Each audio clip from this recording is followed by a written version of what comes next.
this is Kanishka in front of you. I am here to ask some proverbs with Mr. Jain. So can you please tell me, Mr. Jain, about this proverb that barking dogs seldom bite? Okay, you want to know the meaning of this proverb? Barking dogs seldom bite. Yes, sir. That's nice. Let me tell you the meaning of this proverb first. Yes, sir. Barking dogs seldom bite माने होता है जो गरजते हैं वो बरसते नहीं हैं। भौंकने वाले कुत्ते काटते कदाचित ही काटते हैं, यानी उनके काटने के चांस कम होते हैं। दे हार्डली बाइट। ओके। और इसी प्रकार से जो इंसान बहुत ज़्यादा बोलते हैं, ज़्यादा बात करते हैं, ज़्यादा डींगे हाँकते हैं, यानी कि some people boast too much, तो वो लोग एक्चुअली बहुत ही मुश्किल है कि वो काम बहुत कम या ना के बराबर करते हैं। ओके। सो बार्किंग डॉग्स सेल्डम बाइट। तो कभी आप एक ऐसा व्यक्ति देखें, अरे मैं ये कर दूंगा, मैं वो कर दूंगा, then you can understand that person would be hollow. This kind of a person will hardly do something because he would be speaking too much, and the person actually this is the basic tendency। और जो proverb है ना, जो बहुत experienced लोग बनाते हैं, तो वो कोई बात जब कहते हैं तो ऐसे ही नहीं कहते। They don't speak anything just for the hack of it. कोई ना कोई बात जरूर होती है उसके पीछे। ओके। तो barking dogs seldom bite. If a person says, you must have seen, let's say there is a person who is boozy, drunkard, that he or she drinks too much. Okay. और अगर वो ये कहता है, अब मैं आगे से शराब कभी नहीं पीऊंगा, मैं कभी नहीं पीऊंगा, आई स्वेयर, है ना, I will never touch wine. अगर वो जितनी बार कहे, समझ लो उतना कमजोर है वो। He is not going to quit, right? He will definitely take wine.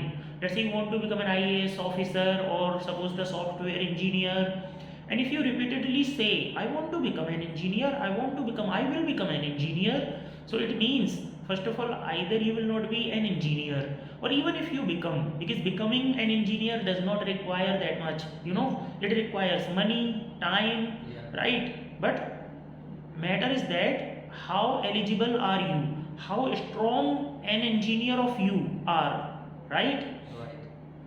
So yeah, if I talk about becoming, many people can become, because taking degree is not a big thing.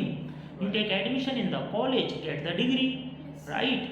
But तो ये है, when somebody says कि oh I will earn this much of money, I'm going to become this, I'm going to do this, मैं ये कर दूंगा, मैं वो कर दूंगा, है ना, तो समझ जाओ that person is lying, because barking dogs seldom bite। करने वाला कहेगा नहीं, करने वाला सीधा कर देता है। ठीक है। When I wanted to learn English, जब मैं इंग्लिश सीखना चाहता था तो मैंने नहीं किसी को बोला मैं इंग्लिश सीखूंगा, मैं ये करूंगा, मैं ये कंपनी में जाऊंगा, I will open my coaching. अब even about opening my institute wasn't told to anybody. I didn't share with anybody. I just took a decision and I finalized, I executed. I did not ask or tell anybody that I am going to do this, I will do this, I will do that. So this is a wrong tendency, I mean pathetic tendency of people if they speak too much, right? So barking dogs seldom bite। तो जो गरजते हैं वो बरसते नहीं हैं। That is what the writer has to say about this proverb. Okay? Any other proverb that you want to discuss? Yes, sir. There is another one I want to ask you. Okay. So, every cloud has a silver lining. That's a nice proverb. The proverb is that every cloud has a silver lining. यानी कि हर, इसका मतलब है हिंदी में मतलब जान लो, हर बुराई में एक अच्छाई होती है। Every cloud has a silver lining. हर बुराई में एक अच्छाई होती है। Okay, and that is true. अभी करंट एग्जाम्पल ले लो। That scheme Agniveer was launched by mister Modi, our honourable prime minister, right? अब many people say this is a bad scheme, right? Because that people would be getting jobs only for 4 years, right? So yes, I mean many people or even the people of army are condemning it or criticizing it, but भले ये बेकार भी है, बुरी भी है, लेकिन इसमें अच्छाइयाँ भी हैं, Yes, sir. Because every cloud has a silver lining. तो इसमें अच्छाई भी है। लेट्स से कि अच्छाई क्या है कि अब वैकेंसी ज़्यादा निकलेंगी, 4 साल बाद और भी लोगों को जगह मिलेगी, right? Yes, sir. Right. And people are also getting 11 lakh rupees. Yes. तो that is what every cloud has a silver lining. तो बुरा होता है तो उसमें अच्छा, बुराई में अच्छाई होती है कई बार। For example Akshay Kumar, the actor, Yes. once he wanted to go to Bangkok or to foreign country, तो उसका क्या हुआ, गलती से उसकी फ्लाइट मिस हो गई, and do you know he became sad at that time, but when he returned, तो अचानक उसकी मुलाकात एक डायरेक्टर से हो गई। he came across a director, ठीक है, और दी असिस्टेंट ऑफ द डायरेक्टर। तो वहाँ पे क्या हुआ, अचानक से कुछ ऐसे बात छिड़ी कि मतलब he was looking for a hero और अ मॉडल। तो उसने अक्षय कुमार के पिक्स वगैरह लिए, फोटो सेशन हुआ, एंड अक्षय कुमार को रुपए भी मिले थे 2000 रुपये। And after that he was selected for modelling, and there from he became a successful actor. Yes, sir. अब अगर उसकी उस दिन वो फ्लाइट मिस ना होती ना, if he had not missed his flight on that day, he would have gone, or he would have gone to the foreign country, तो आज वो शेफ होता वहाँ पर, राइट? Yes, sir. लेकिन fortunately he came across the director, and then he became, आज आपको नहीं तो कोई अक्षय कुमार होता भी नहीं, यू वुड नॉट नो, वो राजीव भाटिया ही होता, राइट?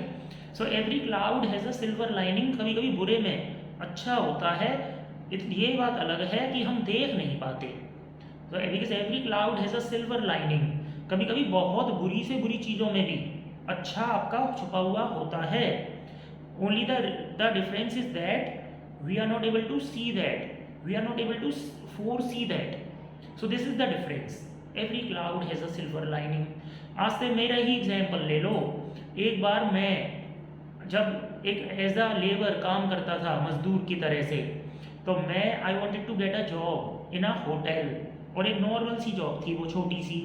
आज मैं सोचूं अगर वो मुझे मिल भी जाती तो उससे मेरा कोई लाइफ नहीं बनने वाली थी। Yes, sir. तब वो बहुत अच्छी लगती थी। जैसे बचपन में तुम्हें खिलौने बहुत अच्छे लगते थे, Yes, sir. है ना, ऐसे ही होता है ना। Yes. तो I was actually longing to get the job, मैं उसको पाने के लिए तड़प रहा था, but I didn't get. But today I say कि थैंक्स गॉड कि मुझे वो नौकरी नहीं मिली जिसको पाने के लिए मैं तड़प रहा था उस समय मुझे बहुत बुरा लगा जब when I didn't get that job, जब मुझे वो जॉब नहीं मिली, ठीक है, तो वो बुरा हुआ उस समय। But every cloud has a silver lining. उस बुरे में ही अच्छा था, क्योंकि मुझे अगर वो जॉब मिल जाती तो मैं लर्निंग नहीं करता, और लर्निंग नहीं करता तो फिर मुझे उससे बहुत 10 गुना अच्छी जॉब मिली।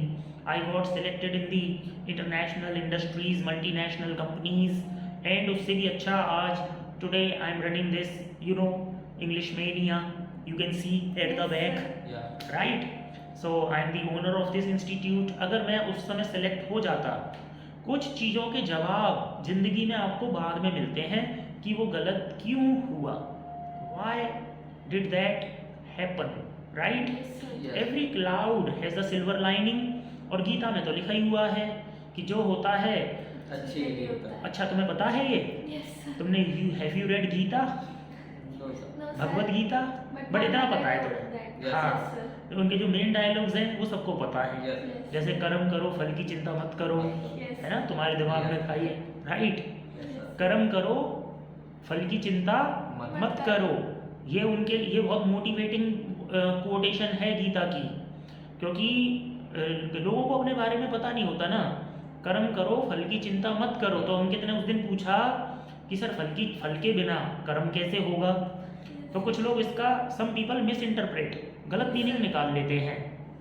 मतलब फल की चिंता से मतलब है कि जैसे आपने सोचा इंग्लिश सीख लूँ मैं, अब एक आदमी फल की इतनी चिंता करता है, फल की चिंता का मतलब है यार अगर मुझे इंग्लिश नहीं आई तो, और वो इसके बारे में इतना सोचता है, अगर मुझे नहीं आई तो इतना सोचता है कि शुरू ही नहीं करता।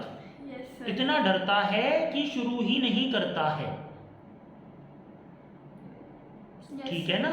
Yes. और हर पल मरता है वो। जो डर डर के जीता है हर पल मर। वो हर घड़ी मरता है। Yes. राइट? Right. तो उस व्यक्ति की स्थिति यही होती है। वो इतना डरता है कि शुरू ही नहीं करता है, डर डर के जीता है और पल पल मरता है। राइट? डरा हुआ व्यक्ति। तो गीता, कर्म करो फल की चिंता मत करो का मतलब यही है, फल को इतना मत सोचो कि अरे नहीं हुई तो क्या होगा, नहीं हुई तो क्या, खासकर जब वहाँ कोई रिस्क ना हो, बड़ी risk. Right? 10 lakh 15 lakh like that, हाँ तब तो सोचना बनता है। You should calculate. Okay, Yes, sir.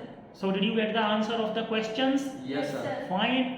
So are the proverbs clear to you? Yes, Yes, sir. sir. Okay, then it was it in this video, and only 2 proverbs are covered. Yes, sir. Right? In every video we would be covering the proverbs, right? Yes. And we are Right. going to take a small break now, and in the next video we would be coming back with many more proverbs, right, like this, and we would be discussing the proverbs with explanation and references on the basis of our experiences. Okay? Okay, And sir. experience as well as knowledge, right? Yes. Alright. Chalo, let's say bye to the viewers now. Bye. And we just tell the viewers we are coming back. Yes, we are coming back. Okay.